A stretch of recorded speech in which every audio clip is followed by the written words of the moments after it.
remember the chandelier light above the restaurant table flickering off the wine glasses like it was mocking me. My sister's 25th birthday dinner was everything she loved. Loud, glittering, attention-soaked. The kind of place where even laughter sounded expensive. I had picked a plain navy dress, one I'd worn to work, because it was all I could afford after rent. She showed up in sequins, hair cascading like she was born for the camera lenses her friends aimed at her. Mom looked radiant beside her, proud, glowing, like this night was proof of her perfect family. I smiled through the noise, telling myself I was happy for her. The waiter poured champagne. My glass stayed half full because I had to drive. When Mom stood, raising hers, everyone quieted. "To my daughter," she said, voice trembling with joy. "The one who makes me proud every single day." Everyone cheered. I clapped too, pretending the words didn't slice straight through me. Then Mom turned, smile sweet as frosting, and added, "And thank you to her sister for arranging this lovely dinner." Laughter rolled across the table. I blinked, confused. Arrange? I hadn't arranged anything. My sister had chosen the place. The waiter returned, slipping a black folder beside my plate. "Here you go, miss." I opened it. A bill, $1,047.36. For a moment, I couldn't breathe. My sister leaned close, whispering, "Oh, Mom said you'd take care of it since you're the responsible one." The word responsible echoed like a curse. Everyone else was already taking selfies again, the toast forgotten, my humiliation unnoticed except by a few pitying glances. I looked at my mother.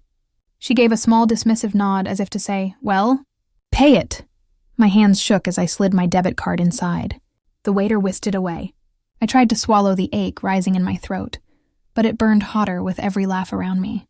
I remembered birthdays when I was little, saving up to buy Mom perfume while my sister got jewelry from her.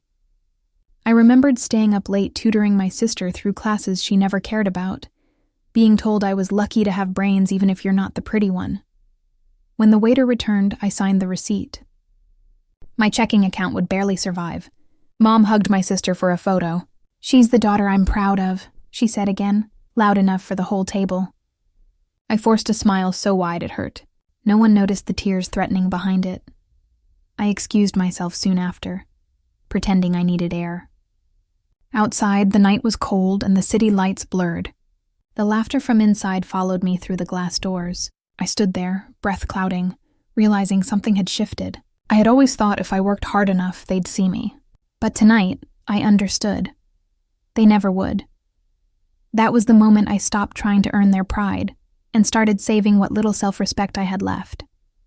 I didn't know it then, but that bill wasn't just for dinner. It was the price of waking up.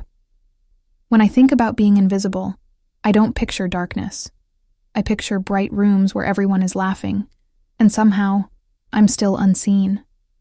My childhood was full of those rooms. My sister, Lily, was the light of every one of them. She had the curls, the dimples, the laugh that made adults say, "What a little star." I was the quiet one with straight hair and good grades. The one who blended into wallpaper. At school assemblies, when my name was called for an award, Mom would clap politely, eyes already drifting to Lily, who was chatting with friends in the next row. When Lily sang at talent shows, Mom stood to film every second, tears in her eyes whispering, "That's my girl." Once, when I came home with a regional math trophy, she smiled absently and said, "That's nice, honey. Don't forget to help Lily pick a dress for her dance." I learned early that praise was a currency I couldn't earn, no matter how hard I tried. When Lily forgot her homework, I'd finish mine and then do hers. Mom would find out and say, "You're such a good sister. She needs someone steady like you." But steady felt like code for unexciting, unlovable, replaceable. Every compliment aimed at me came wrapped in comparison. "You're responsible," she'd say. "Not like Lily, who lives in the clouds." Yet the clouds were where her affection lived too. The small cruelties hid in normal moments. When family came over, Mom would parade Lily through the room in new clothes. "Doesn't she look beautiful?" She'd beam, and someone would glance at me and murmur, "You're the smart one, right?" I'd nod, smiling as if it didn't sting. Being smart was safe. Beauty was adored. Fun was forgiven. Quiet was forgotten. Sometimes I tried to join the laughter, to be louder, sillier, just to feel visible. But Mom would shake her head. "Don't try so hard, sweetie. It's not you." When I cried, she'd sigh. "You're too sensitive. Learn to toughen up." So I did. I learned to lock my feelings behind a polite smile and perfect grades. That became my armor and my cage. Dad was kinder, but distant, buried in work. His affection came as a pat on the shoulder, not a shield. So I clung to little victories. Teachers' praise, friends' small kindnesses, tiny lights that proved I existed somewhere outside that house. But inside, everything revolved around Lily's world. Her shows, her heartbreaks, her dreams. I was the helper, the planner, the one who made things run smoothly while everyone else sparkled. Even now, I can remember the feeling of standing in our kitchen, watching Mom and Lily giggle over a new dress, my words swallowed by their laughter. That was the blueprint of my life. Always close enough to hear the warmth, never close enough to feel it. I thought if I stayed perfect, they'd see me. But perfection doesn't make you visible. It just makes your invisibility easier for everyone to accept. When I got home that night, I didn't turn on the lights. I just stood in the dark of my apartment, holding the thin receipt like it was evidence of a crime no one else cared about. $1,047.36. My rent for the month was $1,200. My checking account balance, $72.49. I stared at those numbers until they blurred together, trying to figure out which hurt more, the debt or the disrespect. The next morning, I made black coffee and opened my budgeting spreadsheet, the one that looked more like a battlefield. I could skip groceries this week, maybe push my loan payment a few days late. My phone buzzed. It was Mom. "Family always helps each other," her text read, followed by a heart emoji. I stared at it, a bitter laugh escaping my throat. Help? I just financed my sister's celebration while Mom posted pictures online about our family's proudest night. I wasn't family. I was the financier.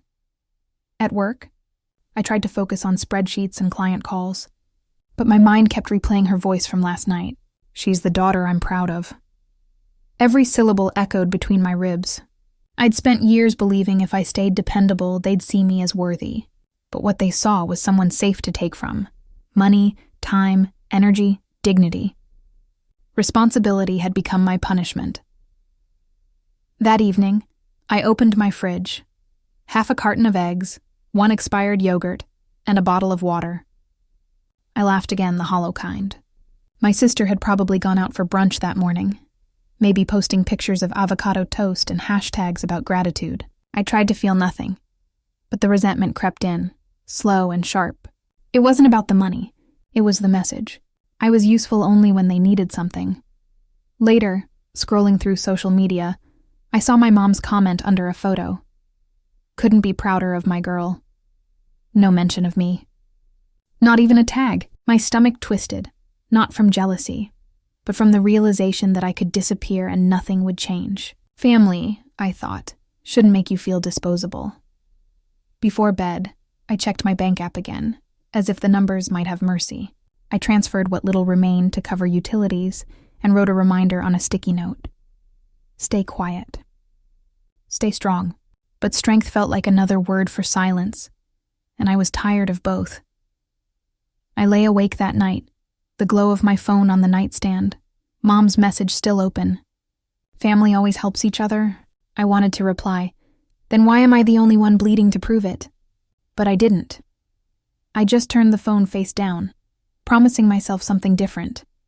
That one day, I'd stop counting pennies for people who never counted me. The message came on a gray Wednesday morning, when the rain streaked down my office window like the world was tired of pretending too. I was halfway through a bland oatmeal breakfast when my phone buzzed. It was from Mia, a friend I hadn't spoken to in years. "Hey, remember me? We're hiring a financial analyst at my startup. Thought of you immediately." My first reaction wasn't excitement. It was disbelief. Why would anyone think of me for something like that? I reread her message 3 times, feeling that old familiar tug, the one that whispered, "You're not good enough."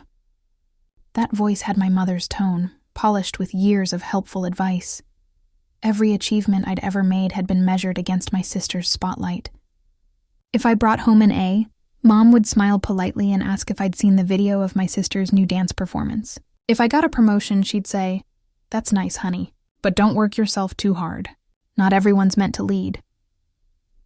I wanted to believe Mia's offer was real, but part of me still flinched at the thought of stepping into something bigger. Success had never felt like mine to claim. It belonged to the golden one, the one born to shine. I'd been raised to be the quiet support beam, invisible but sturdy. The one who clapped from the wings while someone else took center stage. That belief had carved itself so deep into me that even reading a compliment felt like trespassing. As I sat at my desk, pretending to focus on invoices, a memory surfaced. Me at 15, sitting cross-legged on the living room floor, working on a school project about entrepreneurship. Mom had looked over my shoulder and smiled in that pitying way. "Sweetheart," she'd said softly, "you're a wonderful helper. But your sister, she's the one who was born to shine. You're meant to support people like her." I'd nodded back then, eager to please, thinking maybe being the supporter meant I was valuable too. But now, remembering it as an adult, the words felt like a life sentence. That memory bled into the present as I drafted a reply to Mia, then deleted it. Wrote another. Deleted again. My heart raced like I was applying for the moon. I'd spent years stuck in the background, scared to want more. But this message felt different, like the universe was nudging me awake. By lunch, I finally hit send. "Thanks for thinking of me. I'd love to learn more about the position." My hands trembled, but there was a flicker of something new underneath the fear. Possibility. That night, as I lay in bed, I thought about how my mother had shaped my reflection without ever holding a mirror. I'd seen myself only through her eyes, small, practical, forgettable. But Mia's message had cracked something open. Maybe I wasn't meant to support someone else's story forever. Maybe I could start writing my own. And for the first time in a long while, that thought didn't terrify me. It thrilled me. Walking into the new office felt like stepping onto another planet. Everything buzzed with energy, ideas flying, people laughing over whiteboards, the air thick with possibility. My first instinct was to shrink, to find a quiet corner where no one would notice me. But Mia greeted me with a hug that felt like sunlight. "You'll fit right in," she said. And for a second, I almost believed her. The first few weeks were overwhelming. Numbers had always been my language, but confidence wasn't.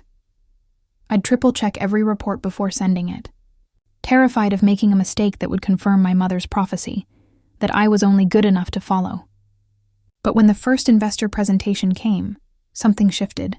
The team was struggling with projections, and before I could talk myself out of it, I spoke up. I explained how the margins could be adjusted to better reflect real growth, not inflated hopes. The room fell silent. Then the CEO nodded, impressed. "That's solid work," he said. I remember blinking, unsure if I'd heard right. A month later, my model helped land a major investor.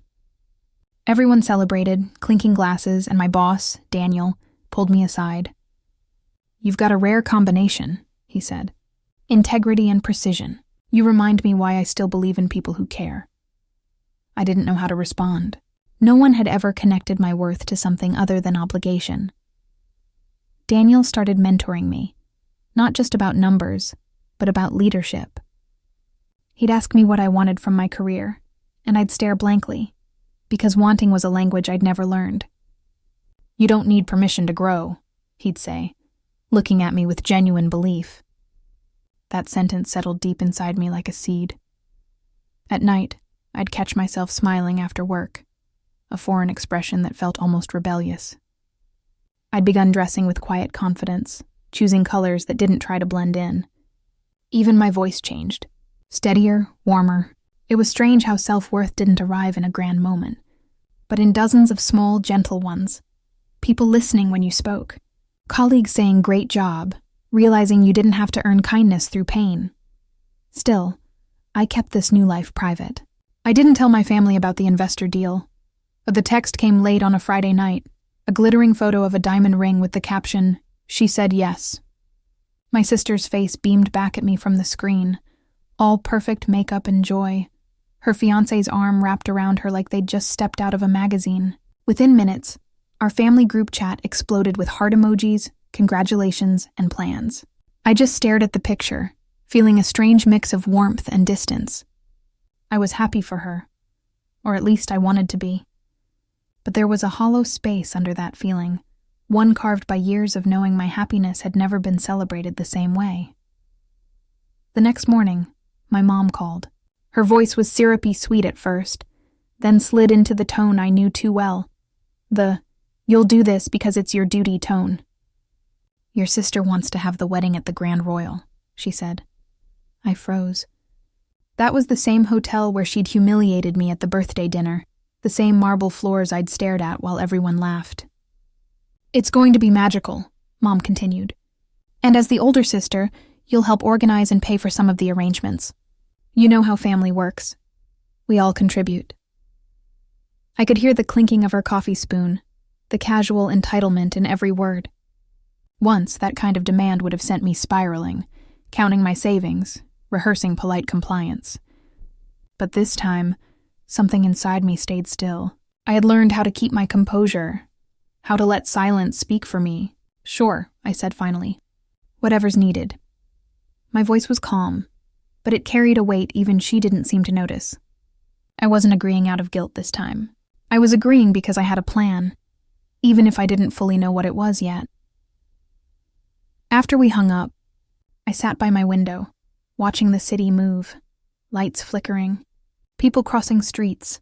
The hum of lives bigger than mine had ever been allowed to feel. I thought about the version of me who once cried over a dinner bill, and the woman now trusted with multi-million-dollar projections. Life had changed quietly, almost invisibly, and no one in my family had noticed. Maybe that was my advantage. In the following weeks, wedding planning consumed every group chat. Mom sent me vendor spreadsheets like I was her unpaid assistant. "You're so organized," she'd say, as if it were praise, not expectation. My sister called once, giggling about the designer dress, the imported flowers, the influencer photographer. "You'll help with costs, right? You make good money now." She said it lightly, like she was asking me to pass the salt. I just smiled into the phone. "Of course," I replied. The words tasted like steel, polished and sharp. At work, Daniel noticed my quiet distraction. "Family stuff?" he asked. I nodded. He didn't press, but his next words landed like truth. "Don't let anyone convince you your worth is a favor you owe." It stuck with me, echoing later as I transferred funds to cover a deposit for the venue. The Grand Royal, the same place. The circle was closing. But this time, I wouldn't be the one standing in shame. That night, as I reviewed the invoices, I realized something profound. Agreeing to their plan didn't make me weak. It made me strategic, because what they didn't know was that the woman handling their wedding budget was no longer the invisible daughter. She was the one holding the receipts, and the power to decide exactly how this story would end. Silence became my weapon. Not the kind born of fear, but the kind that grows from clarity. I stopped explaining myself to people who had already decided who I was. My mother still sent her lists of wedding tasks. My sister still spoke like a queen issuing commands, and I responded with short, polite texts. No emotion, no argument. The less I reacted, the more unsettled they became. It was almost satisfying, watching them fumble to provoke the version of me that no longer existed. Instead, I began investing in myself. I bought clothes that made me feel sharp, tailored jackets, deep colors, fabrics that whispered quiet success. For the first time, my reflection didn't look like an afterthought. At work, I stayed late, not out of desperation, but out of drive. The startup kept growing, and my influence within it did too. One morning, Daniel called me into his office and smiled. "You've been doing the work of a senior analyst for months," he said. It's time the title matched the effort. Promotion. The word lingered in the air like a secret reward. I thanked him calmly, but when I returned to my desk, my hands trembled. Not from fear, but from recognition. This was what progress felt like. Quiet, consistent, undeniable. I didn't post about it, didn't tell my family. It was mine alone. My victories no longer needed their validation to be real. My evenings became rituals of peace. Tea by the window, soft music, reading books I once thought I wasn't smart enough to understand. I practiced saying no in small ways, declining extra favors, setting deadlines that respected my time. Each boundary felt like reclaiming a piece of myself I'd given away too easily. The transformation wasn't sudden. It was gradual, steady, like a tide rising. People at work noticed. Colleagues who once overlooked me began asking for my input. Even Daniel's eyes carried a quiet respect when he passed by my desk. I'd grown into my presence without realizing it. Still, at night, I sometimes thought of the wedding. The same hotel, the same family dynamics waiting like ghosts. But this time, I wasn't walking in as the girl who was handed a bill. I was walking in as a woman who had learned the power of silence, the strength of composure, and the kind of confidence that doesn't need an audience. And deep down, I knew the real show was yet to begin. The night before the wedding felt like stepping into a mirror. The same glittering chandeliers, the same soft music, the same suffocating sense of being out of place. The Grand Royal's ballroom shimmered in gold, laughter rising like champagne bubbles. My sister looked radiant, of course. Every hair pinned perfectly, every smile rehearsed. Mom floated beside her, beaming as if she had handcrafted perfection herself. I took my seat quietly at the end of the table, surrounded by people who barely remembered I existed. When the waiter poured my water, he called me Miss, not realizing how odd it felt to be addressed with respect in that room. I sipped slowly, watching as the evening unfolded just like it had years ago. Toasts, applause, exaggerated stories about my sister's brilliance. "She's always made us proud," Mom declared, her glass raised high. The room clinked in agreement. My name was never mentioned. I smiled anyway. Let them have their performance. I had mine, too. Dinner ended with the arrival of a pristine white envelope placed discreetly on the table. The waiter leaned toward Mom. "The total, ma'am." She didn't hesitate. She slid the envelope toward me, her manicured fingers gliding across the linen like a signature of authority. "You can take care of it, sweetheart," she said, voice dripping in false warmth. "Family always helps each other." The table went quiet. Even my sister paused, her fork frozen midair. I looked at the envelope for a moment, the weight of déjà vu pressing on my chest. Then I smiled. "A real one this time." "Of course," I said lightly. I opened my purse, pulled out my sleek work card embossed with the startup's logo, and handed it to the waiter. "Please charge it to the company account," Mom blinked. "The company account?" she repeated, her voice cracking the performance air. "What company?" I leaned back, still calm. "Mine," I said simply. "We're sponsoring the event. Consider it a business gesture." The waiter, oblivious to the subtext, nodded respectfully and walked off with the card. Around the table, silence rippled like a quiet explosion. My sister laughed nervously. "Wait, you have a company?" she asked, half mocking, half uncertain. "Yes," I replied. "Finance consulting. We handle large accounts now. Weddings, investments, family budgets." I let the last words hang just long enough for my mother to catch their sting. Her face shifted. Confusion, disbelief, then the faintest trace of fear. I didn't gloat. I didn't need to. I just folded my napkin neatly, stood and smiled at everyone. "Enjoy the evening. The bill's taken care of." As I walked away, the same marble floors stretched beneath me, but this time they didn't swallow me. They reflected me. The woman who had paid her family's debt not in money, but in quiet power. The laughter behind me felt smaller now, fading into a noise I no longer belonged to.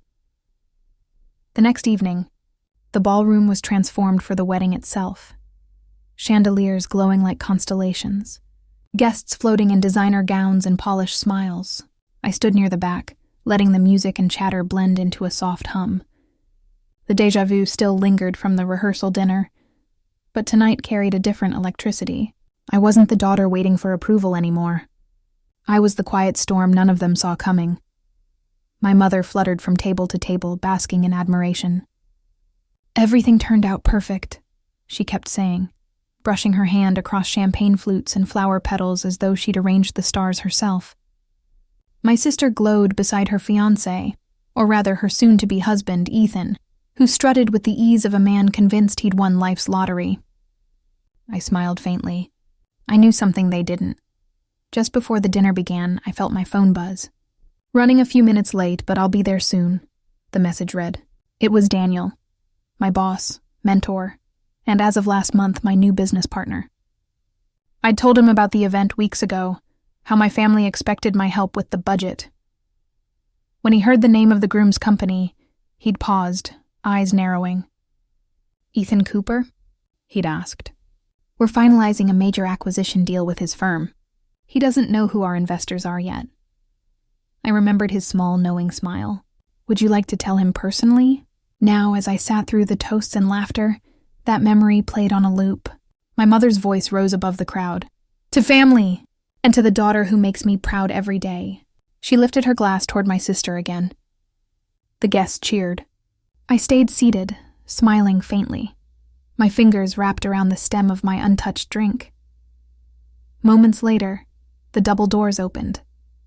Daniel walked in, tailored suit, calm authority radiating from every step. The air shifted immediately.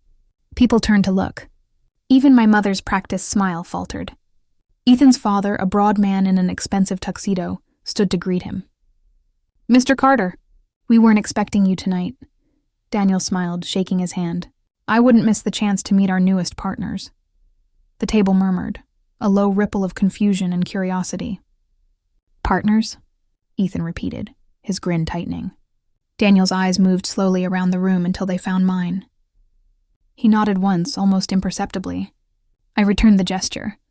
My mother followed his gaze, her brow furrowing. "You two know each other?"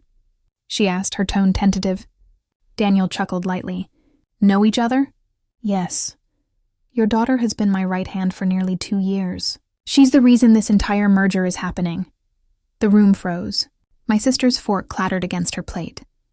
Ethan's smile dissolved into shock. And my mother, the woman who had handed me a $1,000 bill in front of a crowd and called another child her pride, simply stared. "That can't be," she whispered.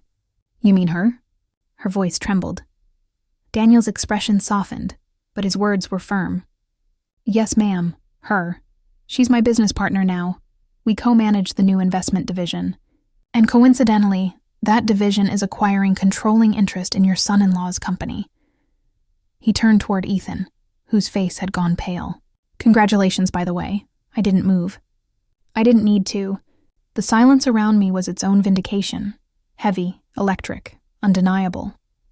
My mother's lips parted, but no sound came out. My sister reached for her hand, eyes wide, as if the world had suddenly tilted off its axis. Finally I stood, smoothing the fabric of my dress. "I didn't want to say anything earlier," I said softly, "but it seems appropriate now. You always said I should help family. I suppose this counts." My gaze lingered on my mother's face, the confusion, the regret, the dawning realization that the daughter she'd dismissed had built something bigger than approval could measure. Daniel raised his glass slightly. "To partnerships, personal and professional," he said. The guests hesitated, then lifted their glasses, uncertain but compelled. The clinking sound felt like punctuation, the final note of a story I'd been writing in silence for years. As I sat back down, Mom finally whispered, "I didn't know." I looked at her, calm and steady. "You never asked." After Daniel's announcement, the evening moved in slow motion. Laughter dimmed to murmurs, and admiration turned to awkward glances. The spotlight that had always belonged to my sister now seemed to drift toward me, though I didn't crave it. I sat still, letting the silence breathe. Power, I'd learned, didn't need volume. It only needed certainty. Later, as guests mingled and the orchestra softened into background noise, my mother approached me. Her heels clicked like hesitation on the marble floor. She stopped beside me, clutching her clutch like a lifeline. "You should have told me," she began, her voice brittle. "I didn't realize you were doing so well. You know how I am. I just wanted the best for your sister." Her words were a fragile attempt at rewriting history. I looked at her, really looked at her. The woman who had shaped my insecurities, not out of cruelty alone, but out of blindness. "I know," I said quietly. You always wanted the best. You just never thought it could be me." She flinched, her lips parting, eyes darting toward the guests nearby. "I never meant to hurt you. You were always the responsible one. I thought you didn't need attention." The apology stumbled out, tangled in self-defense. I almost pitied her. Almost. "I used to believe that too," I replied. "That being strong meant being invisible." My voice stayed calm, steady. Not angry, not forgiving, just truthful. "But strength isn't silence. It's choosing not to need their approval anymore." She blinked, and for once, didn't have an answer. The waiter returned then, discreetly holding a leather folder. "Excuse me, miss," he said softly. "The final payment for tonight's event." Mom reached instinctively for her purse, but I stopped him with a gentle gesture. I took out my card, the same sleek black one embossed with my company's name, and handed it over. "I'll take care of it," I said. My mother's eyes widened. "You don't have to?" "I know," I interrupted, smiling faintly. "This time I'm not paying because I'm told to. I'm paying because I can." The words felt like freedom, unburdened, clean. The waiter nodded and left. Mom's shoulders slumped. "I suppose I don't know you anymore," she said quietly. "You were always so quiet. I never saw you becoming." This? I asked softly. "Peaceful?" She looked down. Powerful. For a moment, the ballroom lights caught her eyes. Not pride, not envy, just recognition. The kind that arrives too late to change anything, but early enough to matter. "I am proud of you," she whispered. I nodded. "You don't have to be. I'm proud enough for both of us." I walked away before tears could cloud the moment, my heels echoing where my silence once did. Outside, the night air was cool and forgiving. I stood beneath the same hotel awning where years ago I'd cried over a bill and a toast that broke me. Now I breathed in the same air, but it smelled like closure. Behind me, laughter resumed, faint and distant. I smiled to myself, whispered a quiet goodbye, and stepped into the night, no longer seeking to be seen, only content to finally see myself. A week after the wedding, the world felt strangely quiet. The texts from my mother had slowed to cautious pleasantries, polite weather updates, photos of my sister's honeymoon, a hesitant, "Hope work is going well." I didn't respond right away. Not out of anger, but because I finally understood the value of silence as peace, not punishment. Each morning I woke with a lightness I hadn't felt in years. My apartment, once cramped with secondhand furniture and exhaustion, now felt like mine, a space built from hard work and self-worth. I brewed coffee, watched the sunrise over the city skyline, and realized that my life, in all its imperfect grace, had become the kind of success no toast could ever define. I used to think I needed their pride to be worthy, that a mother's approval was the currency of love. But worth, I've learned, isn't granted. It's grown. It's in the nights I stayed up balancing numbers and tears. It's in the quiet choices to keep going when no one clapped. It's in the way I started to believe I was enough, even when the world told me otherwise. One afternoon, I ordered a bouquet, white lilies, her favorite. I attached a simple note. "Thank you for teaching me what kind of daughter I didn't need to be, so I could become the woman I am now." It wasn't revenge. It wasn't forgiveness either. It was acknowledgement of everything that was broken and everything I had rebuilt. When the florist confirmed delivery, I smiled. Not because I expected a response, but because I didn't need one. Closure doesn't always come wrapped in apologies. Sometimes it's just the absence of pain where it used to live. A few days later, I passed by the same restaurant where it all began. The scene of that infamous birthday dinner. The humiliation, the laughter that once haunted me. The window reflected my face as I walked by. Steady, self-assured, calm. Inside, another family was celebrating, clinking glasses, oblivious to the ghosts that place held for me.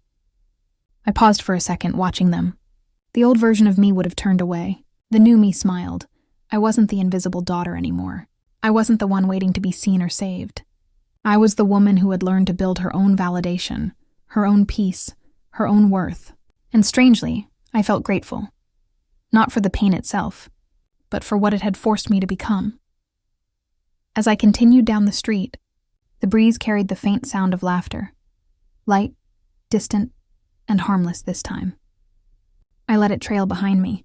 Ahead, the city stretched wide and welcoming, like a story I finally got to write myself. For once, I didn't look back. I didn't need to, because this time I wasn't walking away in defeat. I was walking forward in freedom, and that, finally, was the daughter I became.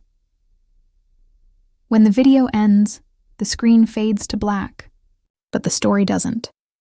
The comments begin to flood in. Hundreds. Then thousands. I felt that. I was the forgotten one too. Sometimes silence is the loudest victory. Each word feels like an echo from unseen hearts. Strangers who had lived different lives but carried the same ache. The ache of being dismissed, of trying too hard, of waiting for someone else to hand them the permission to exist fully. In the narration, my voice overlays the quiet piano outro. We spend years trying to earn the love that should have been unconditional. We shrink ourselves to fit into someone else's version of worthy, but one day we realize we were never the broken ones. We were just standing in rooms too small for our spirit. The tone isn't bitter. It's steady, like a tide that's learned when to rise and when to rest. Because in the end, it wasn't about proving my mother wrong. It wasn't even about proving myself right. It was about understanding that healing isn't revenge. It's release. I learned that dignity doesn't demand an audience. It thrives quietly, in the moments no one sees. Paying your own bills, sleeping through the night without guilt, choosing compassion over chaos. That's where strength is born, not in grand speeches or public reckonings, but in the calm decision to stop needing what hurt you. The narration continues. They will remember the toast. I will remember the silence that followed, because that's where I found myself. And then, just before the video ends, the final line appears on the screen. White text over black. The ones they underestimate always rise the quietest. No anger, no applause, just balance, like a scale finally leveled after years of weight on one side. Some stories end with reconciliation.